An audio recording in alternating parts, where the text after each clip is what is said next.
Kwa zaidi ya miaka 20, tuzo hizi imeendelea kuwa tukio muhimu na jukwaa linalosubiriwa kwa hamu na waajiri kutoka sekta ya umma na binafsi. Kupitia tuzo hizi, taasisi zimekuwa zikitambuliwa si kwa mafanikio ya kibiashara pekee, bali pia katika uwekezaji wao katika rasilimali watu, utamaduni bora wa kazi, uwajibikaji, ujumuishi mahala pa kazi, utawala bora, pamoja na kuzingatia sheria, kanuni na viwango vya kazi vya kitaifa na kimataifa. Mwaka 2025, ATE ilifanya uamuzi wa makusudi kusitisha kwa muda programu hii, si kwa sababu ilipoteza thamani yake, bali kwa sababu ya umuhimu wake, na tulitaka kufanya maboresho ya kina ili kuhakikisha tuzo hii inaendelea kuwa bora zaidi na zaidi. Maboresho hayo yalilenga kuhakikisha kuwa tuzo hizi zinaendana na mabadiliko ya kasi katika dunia ya kazi. Kwa msingi huo, tulifanya tathmini ya kina kwa kushirikisha wanachama, wataalamu na wadau mbalimbali.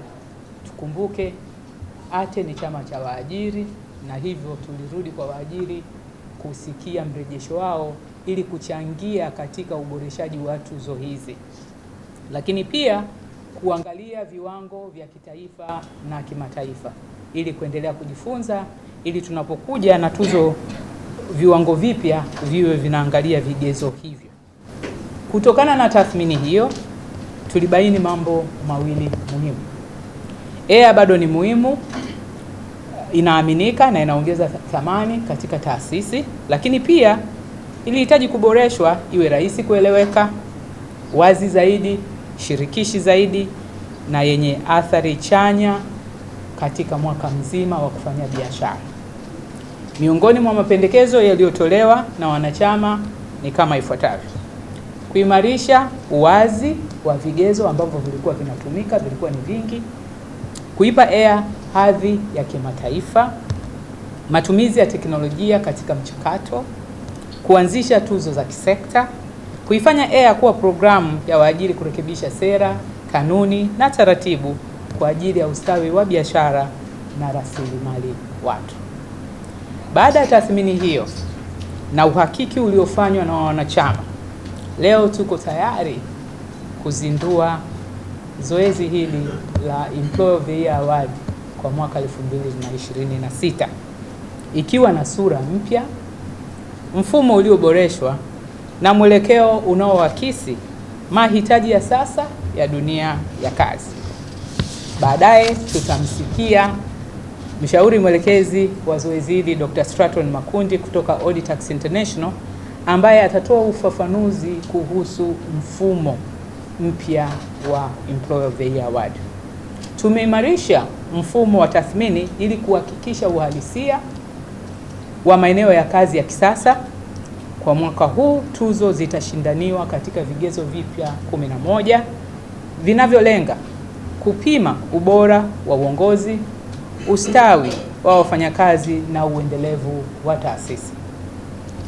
Naomba niwatajie vigezo vipya kama ambavyo vitakuwa vinasomeka kwa lugha ya Kiingereza: leadership, governance and strategy, culture, employee experience, diversity, equity and inclusion, talent acquisition, management and employer brand, ESG and corporate sustainability, learning, development and performance management, human resource innovation and technology transformation, HIV and AIDS and non-communicable diseases sustainability, occupational health and safety, employee reward, well-being and retention, quality, productivity and innovation.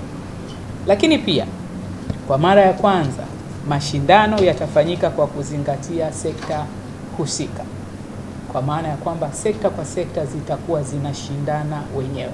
Kulikuwa na malalamiko hapo nyuma kwamba unashindanisha sekta ya madini na sekta ya ulinzi, haiwezekani. Kwa hiyo sekta kwa sekta watashindanishwa.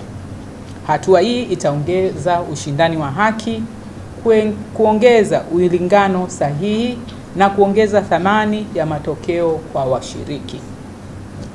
Ushiriki wa biashara za kati na ndogo SMEs.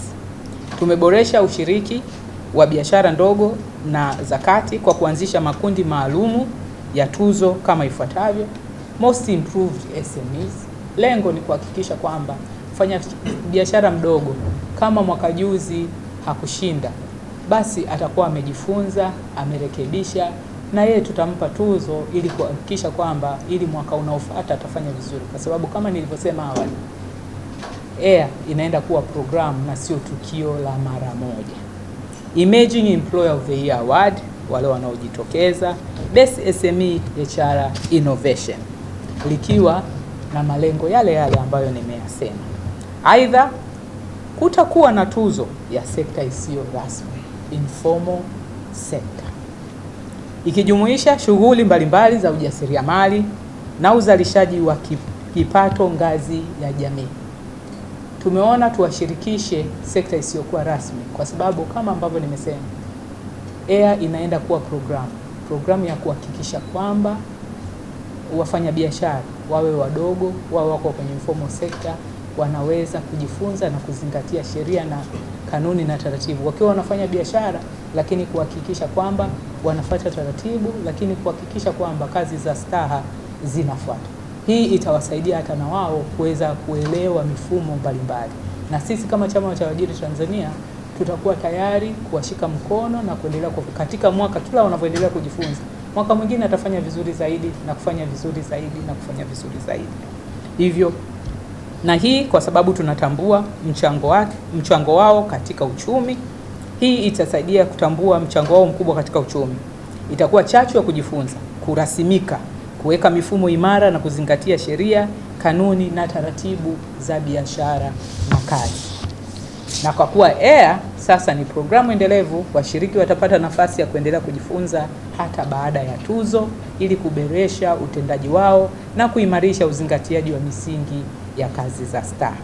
Mfumo mpya unajumuisha tathmini huru za kitaalamu, uhakiki wa wafanyakazi kupitia tafiti na mahojiano, ziara za maeneo ya kazi, verification process.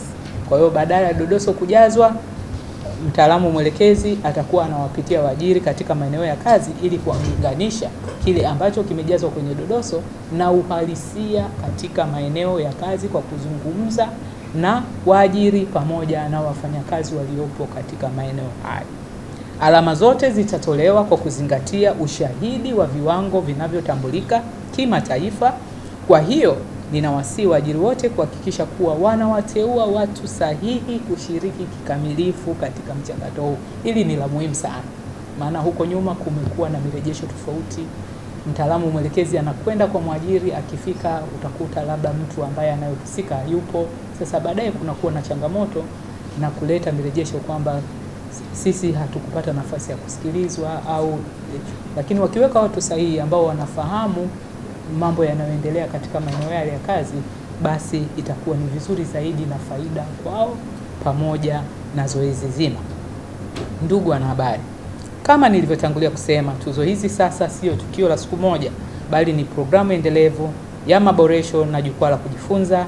Hivyo hata baada ya tuzo, hii ni muhimu sana, washiriki watapata mrejesho wa kina kuhusu tuzo zilivyofanyika na kwa nini aliyeshinda alishinda na ambaye hakushinda, na tutafanya nini kuwasaidia wengine kuendelea kufanya vizuri zaidi.